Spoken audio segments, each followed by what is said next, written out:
একটা শিশু বাবার সাথে হাঁটছে স্কুলের পথে, বাবার হাতের একটা আঙুল ধরে ছোট্ট হাতে।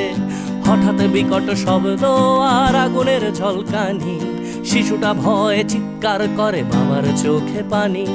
ছুটে আসে এক কামানের গোলা, লন্ড ভন্ড সব, বাবা শিশু সহ সব পুড়ে ছাই।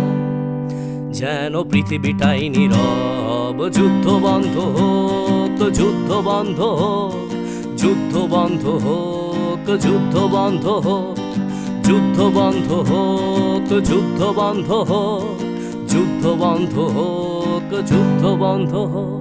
আজ মানুষে মানুষে যুদ্ধ কেন মানুষেরই পৃথিবীতে? মানুষের প্রাণ কেড়ে নিয়ে নাকি মানুষই যাচ্ছে জিতে? ধর্ম কিংবা সীমানার নামে, ক্ষমতা কিংবা টাকা, মানুষের লাশ সস্তা ভীষণ অযতনে পড়ে থাকা, মানুষের হাতে